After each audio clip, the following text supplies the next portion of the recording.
I'm going to do this week. I'm sure it will continue next week because the tomatoes are still producing. So all I've got left to do now is bring it into our storage area. The problem with that being is our storage area is now completely full. So a lot of this section here is mostly passata. Then we've got some like baked beans and some chickpeas and things that I've done. Along this side, I've got 2 shelves of pickles and cucumber relishes and things like that. Some soups, and my favourite that I'm waiting for it to try is my cowboy candy that I've made with a whole load of chilies. But you have to wait for that to sit to get the best flavour out of it. So anyway, what I need is my amazing husband to build me a whole load new shelves. These have done really well. They were free. They were free in the house. They came in the house, so we've just repurposed them. I think they're all bookshelves, but they're not quite wide enough. So when I'm putting 3 of my jars next to each other, they're kind of overlapping on the edge here, and that doesn't really fill me with a lot of confidence. And also the height of the shelves are really, really inconvenient. Even my tallest jars, I've got a massive gap. And I have occasionally put jars on top of other jars. You're not supposed to do that because of the pressure on the lids. It could make them pop off. So it's not best practice when storing home canned goods. So what I need is something slightly wider, slightly at the less height, shelf height sort of thing. I need to be able to get in things like my potatoes and my garlic underneath. So yeah. We've got big plans. I have big plans. Adam has a very long to-do list. But I think that with a little bit of his hard work, I think this space could be amazing. And once he's built it, it's going to look very, very empty. So I best get cracking on with a bit more, haven't I? So just seen Emma explaining why she needs some shelves in the cold storage room. So cue a trip to the timber merchants. They've actually cut these to size for us. They didn't have any the size we wanted, so we want them 300 millimeters wide. So what's that for? About 12 inches. Yeah, not about 12 inches. It's 12 inches, so a foot wide. They're just over 2.4 meters long. I don't know what that is in inches, but 2.4 meters anyway. So this is what I'm going to start with. To make the shelf. We compared the ones we've already got in there and figured out the width that we needed. That's where we came up with the 300 mil from. So I'm going to crack on and start cutting these down in preparation for constructing them in the cold room. I'm going to do it out here because obviously in there it's quite tight, and I'm going to make a lot of mess and noise.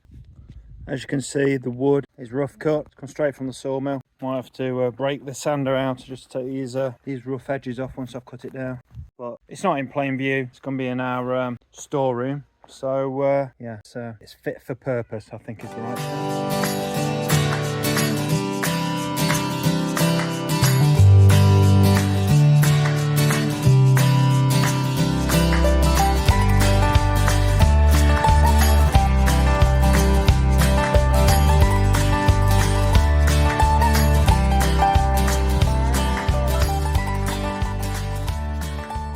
Back out on the shelves. I stopped the other night. I got the actual shelves themselves cut. I was getting some serious wobble on the old miter saw blade. So the blade here was like wobbling as I was cutting, so I was losing accuracy as it was moving. So I bought myself a new blade. This is the new blade in here now.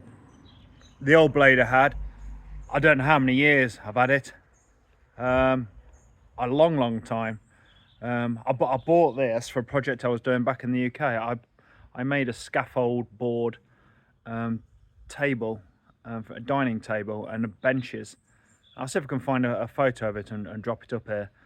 I'm sure there's a timestamp on the photo, so I can guess, or I can work out how old the blade was. Needless to say, it's very, very old and was probably due for a change anyway. So I've got this new one. We'll give that a go, and hopefully that sorts the old wobbly problem out. So the next issue I have, apart from the chickens pooing all over this stuff while it's been sat out here, it became apparent when I was cutting this wood, and we ordered it at 300 mil wide, so 12 inches wide, that it's not that accurate You can see the difference in the thicknesses of the wood. It ranges from this one here, which is about 25 millimeters thick, this one, to these thicker ones which are over 30 mil thick. And there's nothing I can do about that. However, another problem I've got is that we ordered them at 30. You see that? Ordered them at 30 and that's almost 31. That's quite a uniform one, that one, but it's 31 310 mil. This one here is 290 mil at one end, and at the other end it's almost 32. No, it's not. It's just under 31. So like 2 centimeters, 20 mil difference between one end and the other. So if I'm using these as shelves, it's going to look really odd with the uprights. It's either going to stick out at one end, or if it's level at this end, then this end is going to be very set back from the edge of the sort of the upright of the shelf. So I need to try and level these off. So I'm going to get the old circular saw on it. Set this bar at 29 mil. I'm going to have to go back down to the shortest, or yeah, the shortest width, which is 29 mil. I had a quick measure of them all, and then cut all of them back to 29 mil. So at least I've got some sort of uniformity in all the shelves for when I make the uprights for it. So that's an extra job I wasn't expecting to have to do, but it's going to have to look half decent, I guess. I could just throw it together, but it'll look a right mess. Okay, so I've done a sample cut with the old saw. Where are we?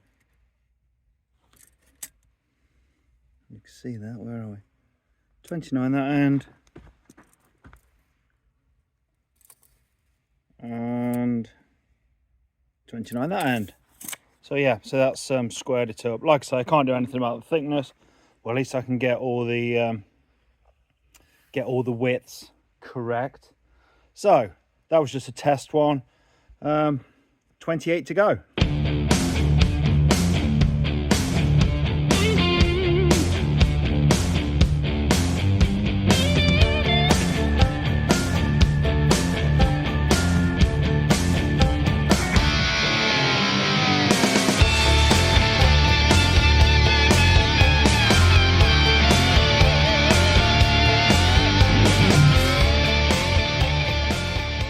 Okay, that's all the shelves ripped down to 290 mil, 29 centimeters. So it gives me something uniform to work with. Next, I'm going to turn my attention to these, which are going to be the uprights and the top and bottom. I'm thinking I'll do these at 30 centimeters if I can squeeze it out of the wood. I just think it'd be nice with the shelves set back slightly a centimetre into the actual frame of the wood. I don't know, we'll see. See if we can find some decent wood for a start. Just going to refer to my technical drawing. Yes, I can see exactly what I've got to do now. Okay, so I've got all the uprights all cut down to 30 centimeters. Was it 30 or 29? 29, I think. Anyway, they're all even now. They're all level. Done all them. I'm just going to run a sander across the top here now, just to smooth it up, because this will be the face that we see. You can see what's come off. Some of it, barely anything. Other bits you know, getting on for an inch worth. So got some kindling anyway. So yeah, so I'm happy with that. They're all leveled up now. So yeah, like I say, run a sander across the top. Okay, so I'm going to sand this. Just a cheap belt sander. I bought this when I made that table that I showed you earlier. Oh, here's the cat. It's got a really short lead on it now, because when I was making said table, I sanded. I wasn't watching what I was doing. The cable got caught up the back here. I wasn't taking any notice of it, and just sanded straight through it. So I had to chop a section out of it and make it shorter. So really short cable. Lesson learned.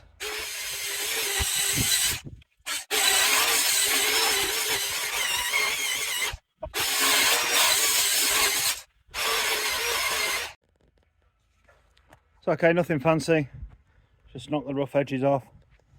Take the corners off a bit. Just make it smoother. Yeah, so if you do accidentally rub your hands against it, you're not going to cut yourself or get any bad splinters, because if there's hands to be cut and splinters to be had, Emma will get it. Right. What's that? 6 more? 6 more to do. I'll save you the pain. So just before we lose the light, these are the brackets for the shelves. The shelves will go on there. So we've got 500mm spacing at the bottom, so that's big enough to fit any crates under, crates of potatoes or spare saucepans or stuff like that, the big saucepans that we use. And then these gaps are 250mm, so that's big enough for Emma's biggest jars without losing too much space. So we're going to get 7 shelves, and there'll be a top on it as well, so effectively 8 shelves on there. So if I grab a shelf, I'll show you how they're going to go. So the shelf will sit on it like that.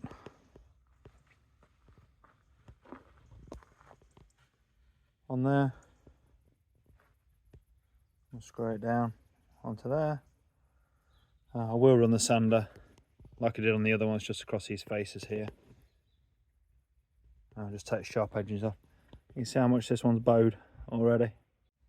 Okay, so I think I've got everything prepped with the shelves now. They're all ready to go in. Right, I'm going to go into the cold room and clear anything out that's on the floor, and then we'll move inside and start putting this bad boy together. Okay, so this is where the shelves are going to go. Can't really get back far enough to fit it all in. We've cleared everything out. That gives you an idea. So this this room is on the north facing side of the house. A lot of cold rooms are on the north side of the house, obviously because it gets no sun, and the north wind is cooler. I think that's the thinking behind it. So here we go.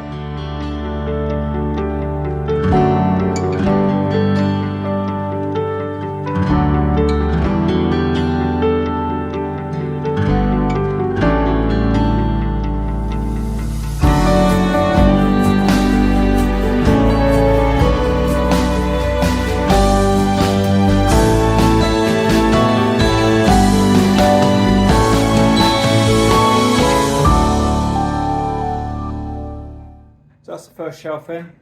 It's a bit of faff, but as we're building off of this one, I wanted to get it right. It's vertical-ish, level-ish, and I'll cut some wedges. I'm going to get a main shadow. I'll cut some wedges at the bottom there and over there, just because this floor's not very level in here. It's a poorly concreted floor, so just to take that out. But yeah, it's in. I don't know if you could tell from the time lapse there, I've screwed this back as well so it can't fall forward, and it gives it rigidity. So that's screwed back to the wall. Got these shelves here with the dots on, there and here, and that's just to signify that these are loose shelves. So for whatever reason we need to get something taller in there, we can just whip this shelf and this shelf out if required. The rest are screwed into place. I will be putting a long shelf which will go all the way along the top here when the rest of them are in. But for now, yeah, that's the first one. That's the first one in. I think it looks quite good. Not look too bad at all. So we'll build off of there with the next 2 bays, or is it 3 bays? I can't remember. Anyway, whatever it is, we're on with it. Okay, we're done. After we got that first one set up, and the rest came along quite quickly. So just I'll spin the camera around. We'll have a quick look. So here we go. Emma's already in here planning what's going where. So it's not perfect. It's got let's call it a rustic feel. And it's got some built-in drainage to it as well. So, which was obviously designed. So anything that spills on these shelves will drain to one end. Nothing's going to spill. But that's because of the concrete floor, to be honest with you.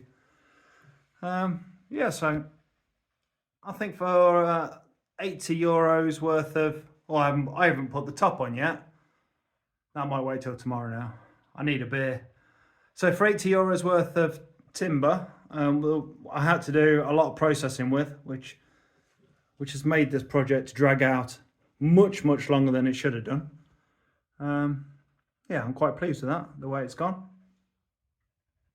So are you going to demonstrate where you're going to be putting your jars and stuff? Oh, you're going to need to give me a couple of days to plan. Are you going to, so have you got an app on your computer and you're going to, is it called Jar Planners?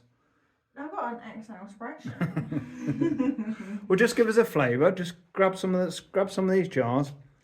One error I did make is that the distance here was supposed to be 25 centimetres, and I did make 25 centimetres between here and here.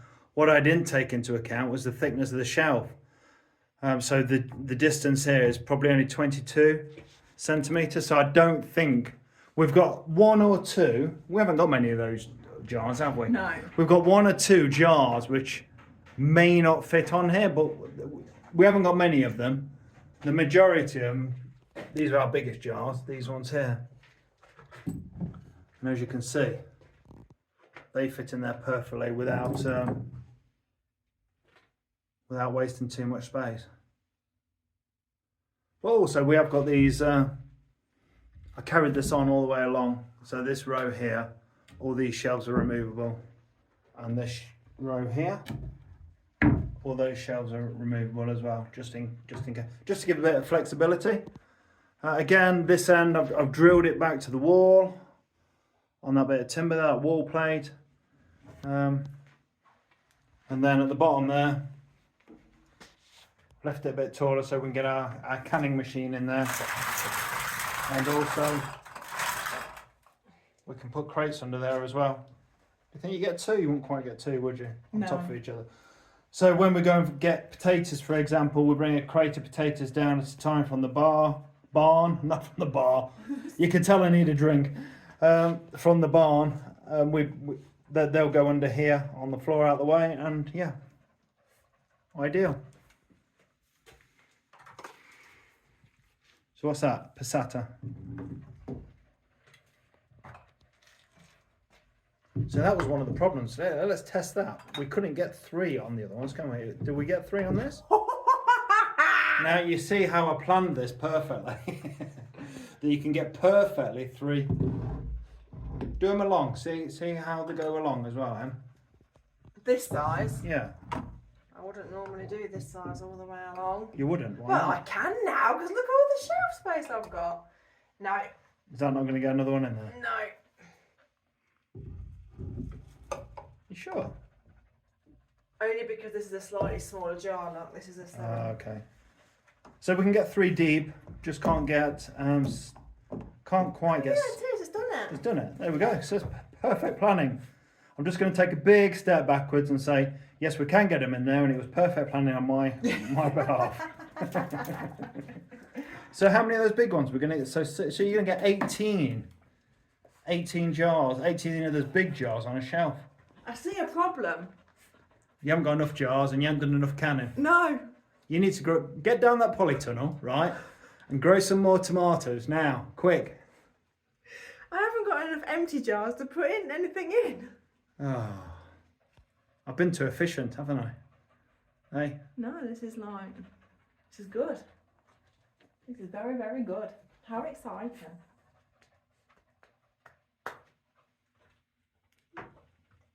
Is that it for this week? I think that's it for this week.